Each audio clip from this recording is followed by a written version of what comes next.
eu fui parar em curso de inglês nada planejado, né? Eu queria ser militar, entrei na Marinha, no Colégio Naval, fiquei 2 anos. Depois eu saí no final desses 2 anos, fui convidado a me retirar. Famoso expulso. Não é? O famoso, por favor, não renove a matrícula.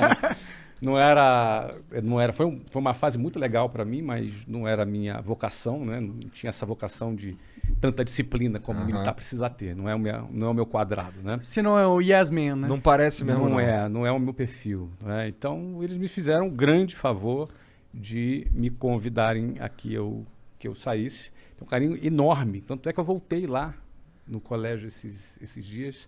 Fizeram uma homenagem para mim. Eu dei uma palestra. Foi super legal. Uma palestra para os alunos. Tem super carinho ali, porque, enfim, né? Primeiro, tem muitos amigos lá. Segundo, foi uma fase interessante, assim, muito importante na minha vida. Embora te ensinou o que tu não era. O que eu não era, mas aprendi coisas boas também lá.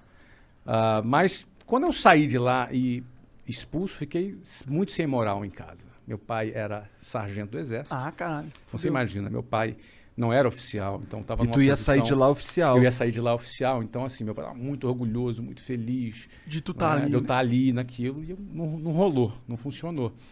Então a minha saída, eu tinha 17 anos de idade, 17 para 18, foi uma fase difícil em casa. Tu chegar e voltar para casa. Morando com seus pais, e sem trabalhar. Desperdiçando a oportunidade que na visão deles era... a oportunidade da vida. E que era bem compreensível que do ponto de vista deles era o top, né? Sim. E, obviamente, a preocupação natural dos pais. Aí fui fazer o 3º ano, para depois fazer o vestibular. E aí ia fazer vestibular para a área de tecnologia. Eu ia ser engenheiro de software. Essa era... Em 1991 falava, no futuro, tecnologia vai ser... E estava certo. Acertaram. Não e acertaram. E eu, então vou fazer. Fiz o vestibular, era bom de prova naquela ocasião. Sim, passei, era mesmo, porque para passar no colégio naval... O colégio era bem difícil, né? E aí passei lá nos vestibulares. Quando eu ia começar, eu fiz uma prova que eu ia para São Paulo, ia para a Unicamp fazer engenharia de computação, ou no Rio de Janeiro, na Universidade Federal Fluminense, para fazer ciência da computação. Lá em Niterói. Em Niterói. Como eu não tinha como me bancar em São Paulo, eu falei, vou fazer o seguinte, eu vou ficar então no Rio de Janeiro. Estava namorando também a Luciana, com quem me casei depois. Caralho, tua história então com mulher tipo eu também. Ah, é? Eu comecei a namorar minha esposa, qual a idade? Eu tinha 19 anos. É mesmo? E tá com ela até hoje? Temos dois filhinhos. Olha aí, que legal. Então, eu comecei a namorar com ela aos 18, ela tinha 15, hoje dava B.O. Né? Eu tinha 18, tá pertinho, 18 e 15. E aí o que acontece? A faculdade no Rio de Janeiro ia começar no 2º semestre. E como eu tinha um 1º semestre sem fazer nada, eu falei, vou arrumar um trabalho, vou tentar... Nunca tinha tido uma experiência profissional. Aí peguei um jornal, tinha um anúncio de jornal, aí fui até o centro do Rio de Janeiro, não dizia o que era direito, eu fui lá, era para trabalhar de vendedor num curso de inglês. 1991, eu tinha 19 anos. E você foi o melhor vendedor... Desculpa, você não foi passar. Foi o Semenzato falou. O Semenzato, ele é o melhor em tudo que ele faz. É mesmo? Ele é. Mas ele é fera mesmo. Não, ele é foda, mas é engraçado do jeito que ele fala. Claro. E tem um negócio que ele faz que é engraçado, que ele fala, o Semenzato, ele vai contando a história, falando dele na terceira pessoa. Entendi. Mas o cara é foda. Mas não, ele é foda. O cara é um avião mesmo. Porra. Cara, ele fundou uma empresa chamada Microlins, que vendeu pro Carlos. Sim. Na ocasião. Já fundou várias empresas, fez um IPO agora. O Semenzato é um cara top. Ele é pica. Agora ele era o melhor vendedor? Ele era o melhor tudo. Tudo que ele fazia é o melhor. Mas realmente esses caras assim, que estão meio aficionados de ser eu nem duvido que ele fosse o melhor mesmo. Não é? Ele o cara vendia 600 coxinhas por dia. Olha aí. Melhor vendedor de coxinha. De Lins, ele falava. Olha aí. Sinistro, cara. Mas voltando aqui, tu lembra época, qual que era o curso? Eu trabalhava? Se chamava Minemo System, ele não existe mais, mas foi ali que foi a minha primeira experiência com curso de inglês. Só que o detalhe é o seguinte, cara, eu fui o melhor vendedor. Mas deve ter sido mesmo, eu não duvido. Bom, mas assim, eu comecei a trabalhar como vendedor lá. Só que assim, eu era um cara muito tímido, absolutamente tímido. Não era um cara assim, não falava bem, não me vestia bem, vinha lá da periferia, me vestia mal. Então... Você era tipo a gente agora. Não, muito pior. Muito pior, muito não. Vocês estão bem, vocês estão bem. Vocês estão bem. Eu tô bem vestido. Não, vocês estão no outfit eu tô que cheio tem de que tá. pelo. Eu não, eu tinha que estar vestido de gravata e tinha umas calcinhas chumbrega, umas Pode gravatas. crer, pode crer. Pô, cara, você tentar Entendi. se vestir bem e vestir chumbrega fica feio, né? O pessoal percebe. Ih, Percebe, né? Tudo largadão, porque essa é a proposta. Então é outra coisa, né? Mas aí o que acontece? Eu já chegava para trabalhar às 8 horas da manhã, a minha jornada começava às 5h30 da manhã. Porque para chegar às 8 eu tinha que sair de casa às 5h30 para andar até o ponto de ônibus, chegar lá às 5h40, pegar o ônibus lotado e 2 horas, 2h10 na Avenida Brasil. Tu conhece aquilo ali. Não é? Calor, já chegava no escritório 8 horas da manhã, cansado, suado, amassado. Todo amassado. Porque dentro do ônibus é o quê? É um cara do teu lado aqui, outro cara com sovaco na tua cara, outro cara se esfregando atrás de você. se não rolar uma passada na bunda ali. Não, mas bunda. Ninguém tem bunda dentro do ônibus, meu amigo. É todo mundo atrás. Então, assim, tu já chega assim, meio fedidão. E aí chegava um cara que morava 15 minutos ali do centro, arrumadinho, cheirosinho, sentava do meu lado, bom dia, e a gente ia competir. Não é? Então, assim, a primeira coisa que eu comecei a aprender é que a vida não é justa. Ela não é justa. Eu já começava 2h30 ralando, o outro já começava 15 minutos.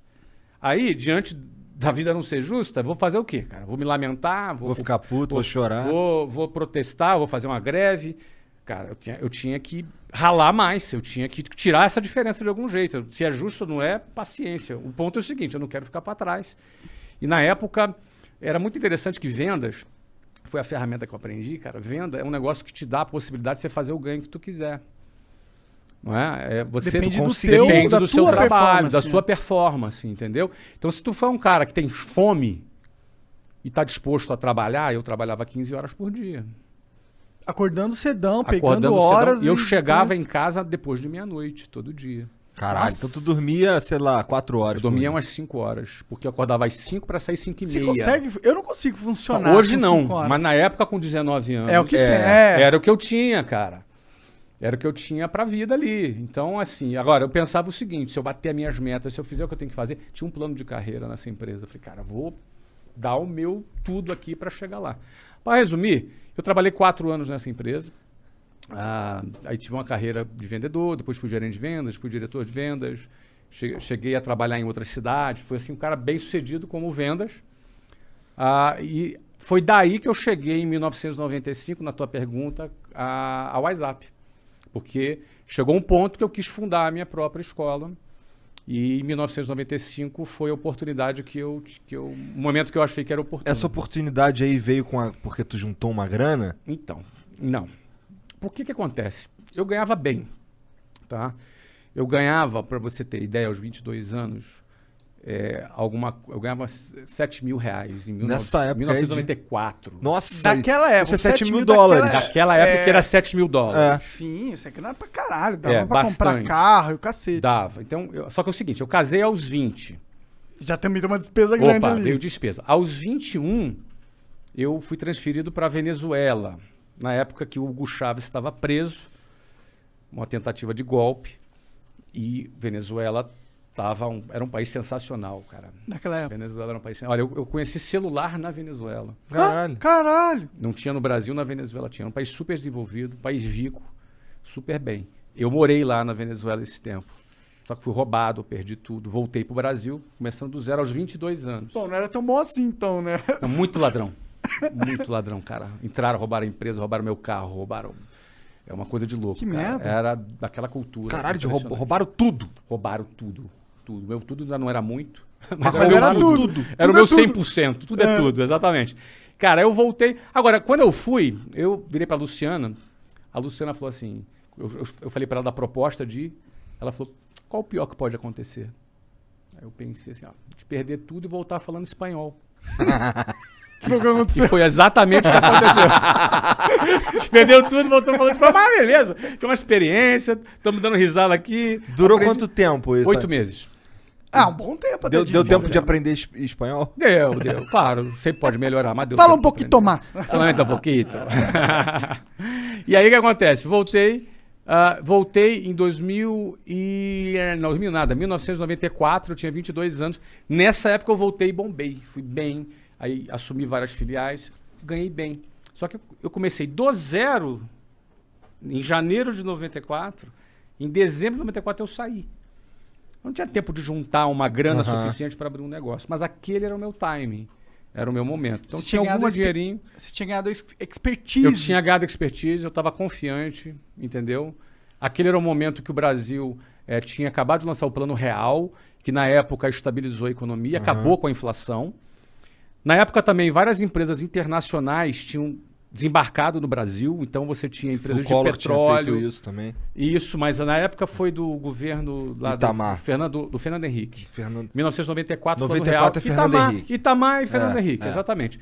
Que nessa época aconteceu o quê?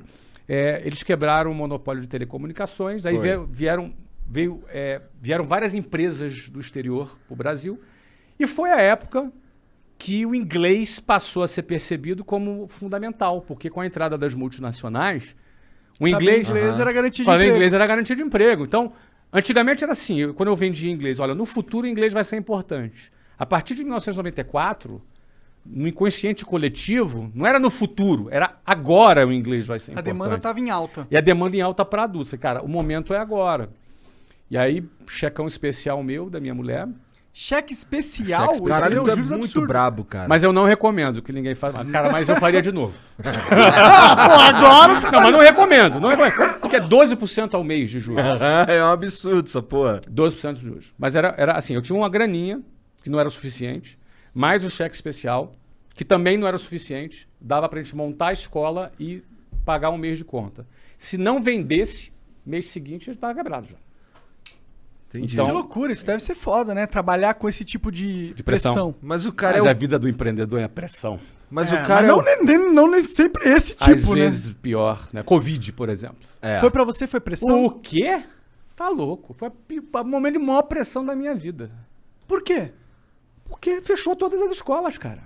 Entendi. Fechou um clube de futebol. Fechou um clube de futebol. Fechou todas as escolas.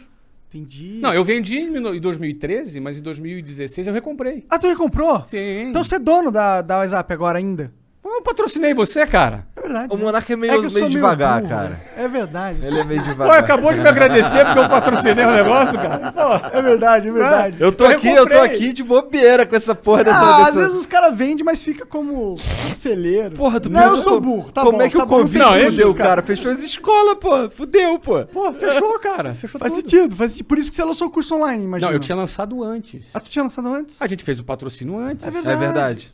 A gente fez o patrocínio antes do Bom, Covid. chega de comprovar que eu sou burro. Não, tu não é burro. Você é um cara esquecido. Só. Tá tudo certo. Por que será? Cara.